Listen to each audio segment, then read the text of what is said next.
काय म्हणणार? महाराष्ट्रामध्ये सरपंच विकास परिषदच्या माध्यमातून या महाराष्ट्रामध्ये सर्वसामान्य सरपंचाचा विकास कसा व्हायला पाहिजे आणि येणाऱ्या अडचणी या विषयासाठी आज मी आदरणीय रोजगार हमी योजनेचे मंत्री आदरणीय भरतशेठ गोगावले साहेब होते, या जिल्ह्याचे पालकमंत्री शिरसाट साहेब होते, नांदेड जिल्ह्याचे पालकमंत्री सावे साहेब होते। या सगळ्यांच्या माध्यमातून या सरपंचाचा विकास कसा होईल, यांना निधी कसा मिळू शकतो, ह्या माध्यमातून आम्ही एक छोटीशी आज विकास परिषद घेतलेली आहे। येणाऱ्या काळामध्ये किमान म्हणजे येणाऱ्या काळामध्ये खूप मोठ्या ताकदीने या महाराष्ट्रामध्ये आम्ही या विकास परिषद चालू करू आणि महाराष्ट्रातल्या तमाम सरपंचांना माझी विनंती आहे की आपण सगळ्यांनी ज्या ज्यावेळी काही अडचण भासेल त्यावेळी मला संपर्क करावा।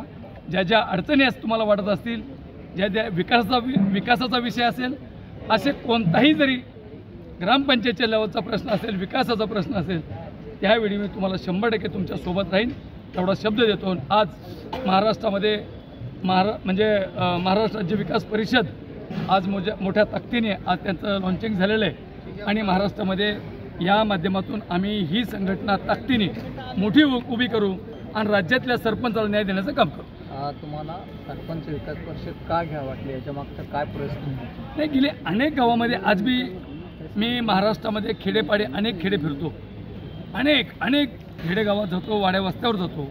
हे जात असताना विकासाचा अजूनही विकास वंचित आहे। काही जाग्यावर आजही विकास थांबलेला आहे, काही जाग्यावर सरपंचाची अडचण असते, काही जाग्यावर राजकारणाची अडचण असते, काही जाग्यावर पक्षाची अडचण असते। या सगळ्या माध्यमातून ह्या गावाचा विकास व्हायला पाहिजे, या वाडीचा विकास व्हायला पाहिजे, त्यांना रस्ते मिळायला पाहिजे, लागणाऱ्या सुविधा मिळाल्या पाहिजे। याच्यामुळं या महाराष्ट्रामध्ये आम्ही ताकदीने संघटना उभी केली। किती राज्यभरातून किती सरपंच आले होते? नाही, किमान आज तर 350 सरपंच होते। आज महाराष्ट्रातून नागपूरहून सरपंच आले, बारामतीतून सरपंच आले, कन्नडचे तर होतेच, जिल्हा तर जाऊ द्या, जिल्ह्यातले सगळेच होते, पण महाराष्ट्रातल्या कोपऱ्यातून सरपंच या सरपंच परिषदेला आले होते। सरकारने सुद्धा याच्यावर विचार केला पाहिजे।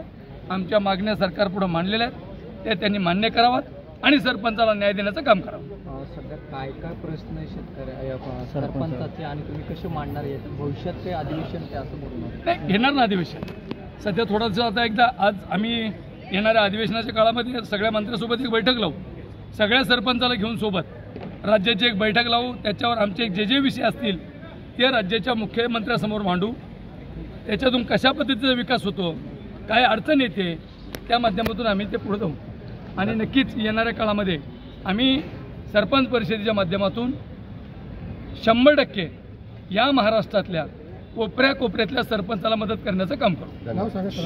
बाळासाहेब सानप,